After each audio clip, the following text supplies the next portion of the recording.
Evening வந்துட்டு காஃபியோ டீயோ ஏதோ ஒன்று குடிக்கும் போதேங்க இன்றைக்கி ஈவினிங் நம்ம என்ன டிஃபன் பண்ணலாம் அப்படிங்கிற மாதிரியே ஓடிட்டுருக்குங்க. எனக்கு மட்டும்தான் இப்படி இருக்கா இல்லை எல்லாருக்கும் அப்படி இருக்கான்னு எனக்கு தெரியல.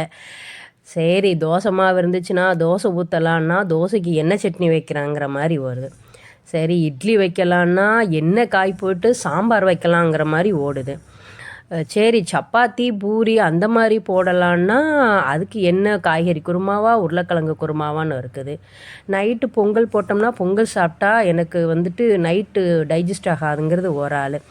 ஆக மொத்தம் என்ன பண்ணுறதுங்கிறதுலையே பாதி நேரம் நமக்கு ஓடிடுதுங்க.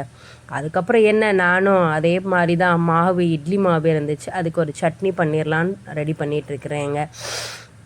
நான் ஒரு விஷயம் சொல்கிறேங்க. என்னோட வாழ்க்கையை பற்றி சொல்கிறேன். என்னோடய அனுபவத்தில் இந்த 45 இயர்ஸ்க்கு மேலே தாங்க நான் வந்துட்டு எனக்குன்னு ஒரு ஒரு ஒரு ஐடென்டிட்டியை உருவாக்கிக்கிறணும்னு நினைக்கிறேன்.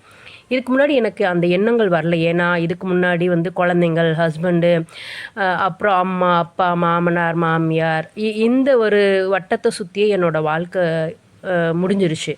பட் இப்போ தான் வந்துட்டு பசங்க வந்துட்டு அவங்கவுங்க லைஃப்பை பார்த்துட்டு போகும்போது தான் நமக்கு இப்போ தோணுது, நம்ம வந்துட்டு இத்தனை நாள் நமக்கான வாழ்க்கையை வாழாமல் இருந்திருக்கிறோமே, இனிமேல் நமக்கு பிடிச்சதை நம்ம செய்யணும். கண்டிப்பாக நம்மளாலேயும் முடியும் அப்படிங்கிற கான்ஃபிடென்ட்டை வளர்த்துக்கிறணும் அப்படிங்கிற ஒரு இதில் தாங்க நான் அந்த யூடியூப் சேனல் ஸ்டார்ட் பண்ணியிருக்கிறேன். ஏற்கனவே நான் வந்துட்டு ஒரு 2 இயர்ஸ்க்கு முன்னாடியே ஸ்டார்ட் பண்ணேன்.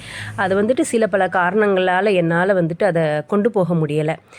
இப்போ வந்துட்டு திருப்பியும் நான் வந்துட்டு இந்த சேனல் ஸ்டார்ட் பண்ணியிருக்கேன். என்னாலேயும் முடியும், என்னாலேயும் இந்த மாதிரிலாம் செய்ய முடியும் அப்படிங்கிறதுக்காக வேண்டியதான் நான் இந்த வந்துட்டு யூடியூப் சேனலை ஸ்டார்ட் பண்ணியிருக்கிறேங்க. உங்களோட பேசிக்கிட்டே நான் சட்னியும் அரைச்சி முடிச்சுட்டேங்க. அதுக்கப்புறம் என்ன, இட்லியை வைக்க வேண்டியதான். இட்லியை வச்சுட்டு சட்னி, அப்புறம் கொஞ்சம் பொடி, அந்த மட்டன் குழம்பு எல்லாத்தையும் சேர்த்து சாப்பிட வேண்டியதாங்க.